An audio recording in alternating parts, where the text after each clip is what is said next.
শিক্ষার্থী বন্ধুরা, Gurukul online learning নেটওয়ার্কে তোমাদের স্বাগতম। তোমাদের সাথে আছি আমি রেজওয়ান খায়ের ফাহিম। আমরা আজকে ল অফ কন্ট্রাক্ট বা চুক্তি আইনের একটি নতুন বিষয় সম্পর্কে জানব। চলো শুরু করা যাক। ভয়েডেবল কন্ট্রাক্টস অ্যান্ড ভয়েড এগ্রিমেন্টস। আমরা প্রথম ক্লাসেই বলেছিলাম যে কন্ট্রাক্ট কখন ভয়েডেবল হয়, কখন ভয়েড হয়।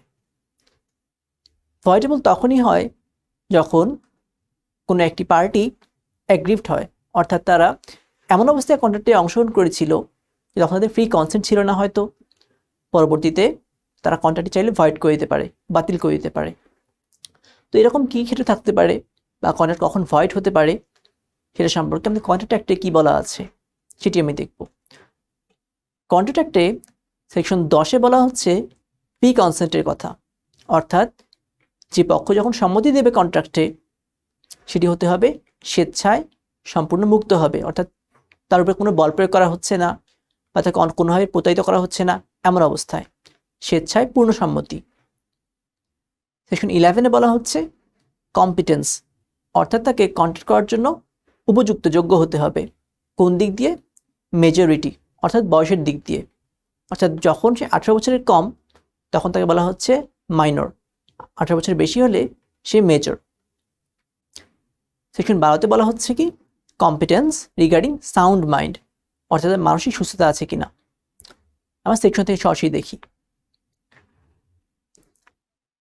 সেকশন 10-এ বলা হচ্ছে all agreements are contracts if they are made by the free consent of parties competent to contract.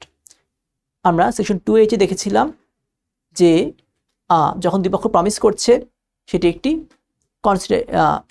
যখন দুই পক্ষ প্রমিস করছে সেটি একটি এগ্রিমেন্টে পরিণত হচ্ছে, আর এগ্রিমেন্ট তখনই কন্ট্রাক্টে পরিণত হবে যখন তা লিগালি এনফোর্সেবল হবে।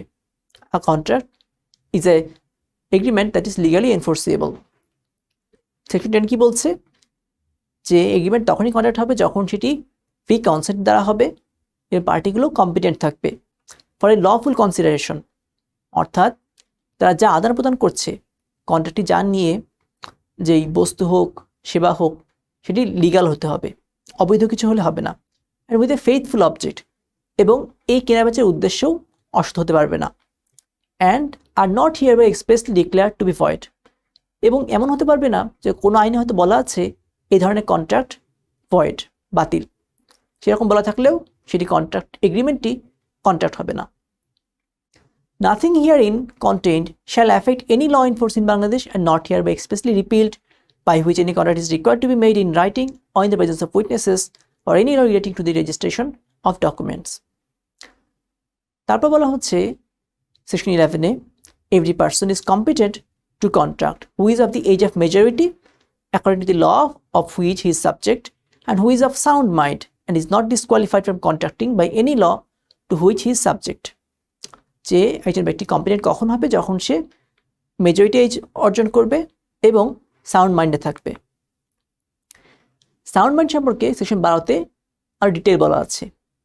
এ person is said to be of sound mind for the purpose of making a contract if at the time when he makes it he is capable of understanding it and of forming a rational judgement as to its effect upon his ইন্টারেস্টস।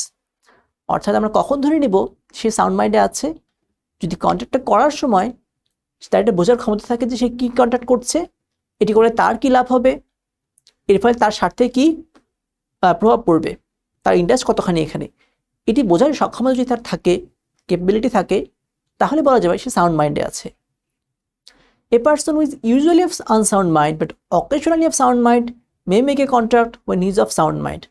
এই যে ব্যক্তি যদি এমন হয় যে বেশিরভাগ সময় তিনি মানসিকভাবে সুস্থ থাকেন না, অসুস্থ থাকেন, কিন্তু কোনো কোনো সময় তিনি সুস্থ হন, তাহলে অসুস্থ থাকা অবস্থায় যদি কন্ট্রাক্ট করেন সেটি কন্ট্রাক্ট হবে না, কিন্তু সুস্থ অবস্থায় যদি করেন সেটি কন্ট্রাক্ট হতে পারে।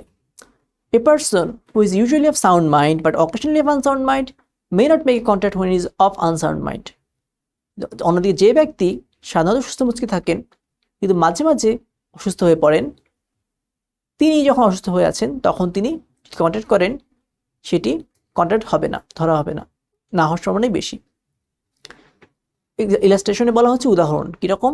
এ A patient in a lunatic asylum who is at intervals of sound mind may contact during those intervals. একজন মানসিক অসুস্থ ব্যক্তি যে একটি পাগলাগাঁওতে আছে বা মানসিক রোগীদের অ্যাসাইলামে, সে যদি মাঝে মাঝে সুস্থ হয়ে ওঠে সেই সময় কন্ট্যাক্ট করতে পারবে। A sane man, একজন সুস্থ মানুষ, who is delirious from fever or who is so drunk that he cannot understand the terms of a contract. মানুষটি সুস্থ সুস্থ মস্তিষ্কের, কিন্তু সে জ্বরে বিকারগ্রস্ত হয়ে গেছে, এত বেশি জ্বর যে তার এটা বোঝার ক্ষমতা নেই যে কী হচ্ছে না হচ্ছে, অথবা সে মাতাল, সে এত বেশি মদ্যপ তাকে বোঝার ক্ষমতা নেই যে কী যুক্তি করছে, কী কথা বলা হচ্ছে কি ইত্যাদি। or to form a rational judgment as to its effect of his interests. মদ্য অবস্থায় সে তারপরে এটা বোঝার সক্ষমতা নেই যে এটির এই কন্ট্রাক্টের ফলে তার কী ক্ষতি হতে পারে, তার কী লাভ হতে পারে, বা তার ইন্টারেস্টে কী প্রভাব পড়বে এর ফলে। cannot contract while such delirium or drunkenness lasts. যতক্ষণ সে মদ্য অবস্থায় আছে অথবা এরকম ডেলিরিয়াস অবস্থায় আছে ততক্ষণ সে কোনো কন্ট্রাক্ট করলে সে কন্ট্রাক্ট হবে না, এনফোর্সেবল হবে না। আচ্ছা, এখন আসা যাক এর বাইরে যে ফ্রি কনসেন্ট বলতে আমরা কী বোঝাচ্ছি। সেকশন 13-এ বলা হচ্ছে two or more persons are said to consent when they agree upon the same thing in the same sense. দুজন ব্যক্তি কখন আমরা বলবো তারা কনসেন্ট সম্মত হয়েছে? যখন তারা দুজন আসলে একই জিনিস বোঝাচ্ছে, একই মিনিং, একই জিনিস বোঝাচ্ছে। আচ্ছা, সেকশন 14-তে বলা হচ্ছে consent is said to be free when it is not caused by, পাঁচটি জিনিস বলা হয়েছে যে একটা কনসেন্ট বা সম্মতি কখন আমরা বলবো যেটি ফ্রি ভাবে মুক্তভাবে দেওয়া হয়েছে। এই পাঁচটি ক্ষেত্রে যদি কনসেন্ট দেওয়া হয় তাহলে ধরে নেওয়া হবে কনসেন্টটি ফ্রিলি দেওয়া হয়নি। এই পাঁচটি বলা হয় ভিশিয়েটিং ফ্যাক্টর, অর্থাৎ যার কারণে এই কনসেন্টটি বা কন্ট্রাক্টটি নষ্ট হয়ে যেতে পারে। কি কি? এক নম্বর হচ্ছে কোয়েরশন বা জোর জবরদস্তি। 2, আনডিউ ইনফ্লুয়েন্স, অন্যায়ভাবে যদি প্রভাবিত করা হয়। 3, ফ্রড বা প্রতারণা। 4, মিসরিপ্রেজেন্টেশন, তার কাছে ভুলভাবে উপস্থাপন করে তাকে যদি সম্মত করা হয়। 5, মিস্টেক, অর্থাৎ কোনো ভুলের মাধ্যমে, কোনো ভুল জানার মাধ্যমে বা কোনো মিস্টেকের মাধ্যমে যদি সেটিতে রাজি হয়। Consent is said to be caused when it would not have been given but for the existence of such coercion, undue influence, fraud, misrepresentation or mistake. তো এই ধরনের ক্ষেত্রে এইগুলো না থাকলে ধরে নেওয়া হবে ফ্রি কনসেন্ট দেওয়া হয়েছে। আমরা এগুলো সম্পর্কে একটা পর একটা পড়ব। শুরুতেই কোয়েরশন। কোয়েরশন বা জবরদস্তি কি বলা হচ্ছে সেকশন 15-এ? Coercion is the committing or threatening to commit.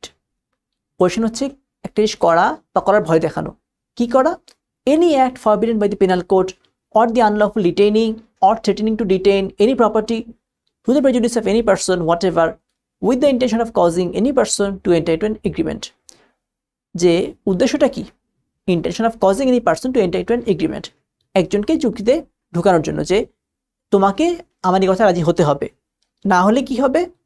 না হলে any act forbidden by penal code, বাংলাদেশের দণ্ডবিধিতে যে কাজগুলোকে নিষেধ করা হয়েছে, যেগুলো শাস্তিযোগ্য অপরাধ বা ক্রাইম, সেগুলো কোনো একটা করা হবে। তাই খুনের ভয় দেখানো হচ্ছে, মারের ভয় দেখানো হচ্ছে, এরকম কোনো একটা ক্রাইম করার ভয় দেখানো হচ্ছে। তুমি যে কন্ট্যাক্ট না করো আমার সাথে, এই চুক্তি রাজি না হও, এটা আমাকে লিখে না দাও, তাহলে এই শাস্তি, এই ক্ষতির সম্মুখীন হতে হবে তোমাকে, এই ভয় দেখানো। অথবা টু ডিটেইন, তাকে আটকে রাখা, বা আনলফুলি ডিটেইন করা, তাকে জোর করে আটকে রাখা। অথবা তার সম্পত্তি আটকে রাখা, রিটেইন এনি প্রপার্টি, যাতে তার কোনো লস হয়, তার বন্য যে কোনো ব্যক্তির। তো এরকম ক্ষেত্রে ধরা হবে যেটা কি জবরদস্তি করে তাকে রাজি করানো হয়েছে। এক্সপ্লেনেশন বলা হচ্ছে it is immaterial whether the penal code is or is not forced in the place where the coercion is employed. অর্থাৎ আমরা এখানে বলছি যে এখানে বলা হয়েছে যে পেনাল কোডে যে অপরাধ শাস্তিযোগ্য, অর্থাৎ বাংলাদেশের পেনাল কোডে যেসব কাজে করা নিষেধ করা হয়েছে, ক্রাইম হয়েছে, সেগুলো করলে কোয়েরশন হবে। এখন এটি দেখার বিষয় নয় যেটি কোথায় করা হয়েছে বা সেখানে পেনাল কোড প্রযোজ্য কিনা। যেমন এ on board of an English ship on the high seas causes B to enter into an agreement by an act amounting to criminal intimidation under the penal code. A একটা English জাহাজে সমুদ্রে সে বিকে এটি কন্ট্রাক্টে তার সাথে contract করতে বাধ্য করলো, কি হবে? তাকে ভয় দেখানোর মাধ্যমে এমন ভয় দেখিয়েছে যে ভয়টা পেনাল কোডের আন্ডারে হলে ক্রিমিনাল ইন্টিমিডেশনের মধ্যে পড়তো। তো যখন তারা দেশে ফিরে আসলো, চিটাগং বন্দরে নামলো, বি তখন বললো সেই কন্ট্রাক্ট মানবে না, কারণ তাকে জোর করে সম্মতি নেওয়া হয়েছিল। এই তখন ব্রিচ অফ কন্ট্রাক্টের জন্য মামলা করলো। এখন এইখানে কিন্তু যেটা করেছে সেটা হচ্ছে কোয়েশন, জবরদস্তি করে তাকে রাজি করিয়েছে। এবং তাই জবরদস্তিটা, এই ভয় দেখানোটা কিন্তু যখন তারা সমুদ্রে ছিল, হাই সিজে, ইংলিশ শিপে, সেটা পেনাল কোড অ্যাপ্লিকেবল না, কিন্তু পেনাল কোডের যে ক্রাইমটা বলা হয়েছে সেই ক্রাইমটা কিন্তু সে করেছে। তাই পেনাল কোড অ্যাপ্লিকেবল না হলেও এই ক্রাইমটা করার কারণে, সেই কাজের মাধ্যমে তাকে এগ্রিমেন্টে আনার কারণে এটিকে কোয়েশন ধরা হবে। Although his act is not an offence by law of England, and although section 506 of the penal code was not in force at the time when or place where the act was done, তবুও এটিকে ধরা হবে question হয়েছে।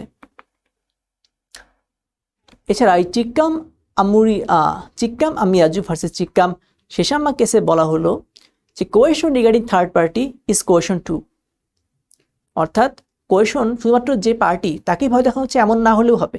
তাদের ভয় দেখাচ্ছি যে আপনি যদি আমার সেই কন্ট্রাক্ট রাজি না হন, আপনার ছেলে এই বিপদের সম্মুখীন হবে, এটিও কোয়েশনের মধ্যে পড়বে। কোয়েশন হতে হলে দু ধরনের এলিমেন্ট থাকতে হয়, এক সাবস্ট্যান্সিয়াল এলিমেন্ট, দুই সাইকোলজিক্যাল এলিমেন্ট। সাবস্ট্যান্সিয়াল এলিমেন্টটি হচ্ছে to be a coercion any of the four acts must take place, committing any act forbidden by the penal code, যে পেনাল কোড 1860-তে যে কাজগুলো ক্রাইম নিষিদ্ধ সেগুলো কোনো একটা করা, অথবা B threatening to commit any such act, যেগুলো করার ভয় দেখানো। তিন, unlawfully retaining any property to the prejudice of any person whatever, যে হয় ক্রাইম করা অথবা ফ্রিতে বলা হচ্ছে যে তার সম্পত্তি আটকে রাখা, অথবা four, threatening to unlawfully retain any property, আটকে রাখার ভয় দেখানো, অর্থাৎ যে তাকে তার এই ক্রাইমটা তার সাথে করা হবে সেটা করা অথবা করার ভয় দেখানো, হুমকি দেয়া, অথবা তার সম্পত্তি আটকে রাখা বা আটকে রাখার হুমকি দেয়া, এই যে কোনো একটি হলেই বলা হবে যে কোয়েশনের সাবস্ট্যান্সিয়াল এলিমেন্ট ফুলফিল হয়েছে।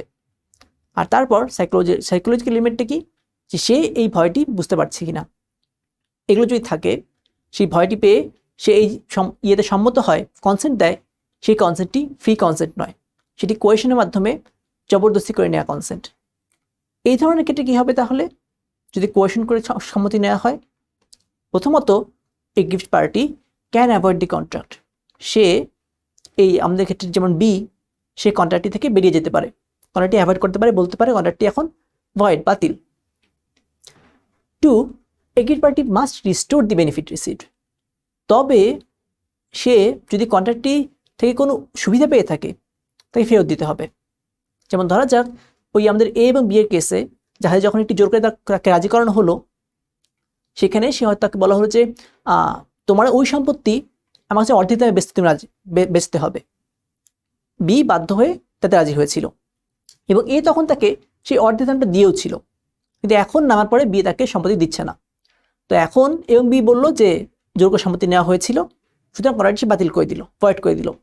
তাহলেও কিন্তু সেই যে অর্ধেক টাকা পেয়েছিল টাকাটি ফেরত দিয়ে দিতে হবে একে। তিনি বলছে onus of proof is on the aggrieved party, aggrieved party অর্থাৎ বিকেই প্রমাণ করতে হবে যে এ সম্পত্তি জোর করে নিয়েছিল। যেহেতু সে অলরেডি সম্মতি দিয়ে দিয়েছে, কন্ট্রাক্টে দেখা যাচ্ছে তার সম্মতি আছে, বিকে প্রমাণ করতে হবে যে এই সম্মতি ফ্রি ছিল না, এখানে কোয়েশন ছিল। Four, stranger to contract can coerce is applicable by law, অর্থাৎ যে সেই পার্টি নিজে জোর না করলেও অন্য থার্ড পার্টির মাধ্যমে কিন্তু ভয় দেখাতে পারে, জোর করতে পারে, সেক্ষেত্রেও কিন্তু কোয়েশন ধরা হবে। পঞ্চমত, committing or threat to commit both are covered by coercion. আমরা ইতিমধ্যেই দেখলাম সাবস্ট্যান্সিয়াল এলিমেন্টের ক্ষেত্রে যে আমি তাকে সেই কাজটি করছি কিনা, ক্রাইমটি করছি কিনা, সেটাও যেমন কোয়েশনের মধ্যে পড়বে, আবার করার ভয় দেখাচ্ছি, হুমকি দিচ্ছি, না করলে কিন্তু এই করবো, না করলে কিন্তু এই বিপদের মুখে পড়তে হবে তোমাকে, সেটিও কোয়েশনের মধ্যে পড়বে। এগুলো হচ্ছে যে কীভাবে কোয়েশনের কারণে কন্ট্রাক্ট ফিশেট হয়ে যেতে পারে। আজকের মতো এটুকুই। পরবর্তী ক্লাসে আমরা অন্যান্য সব ফিশিয়েটিভ factor, misrepresentation, undue influence, fraud, mistake ইত্যাদি সম্পর্কে আলাপ করব। কাজটি ভালো লেগে থাকলে লাইক, কমেন্ট, সাবস্ক্রাইব করার অনুরোধ রইল। কোনো পরামর্শ থাকলে কমেন্ট বক্সে জানাতে ভুলবেন না। ধন্যবাদ।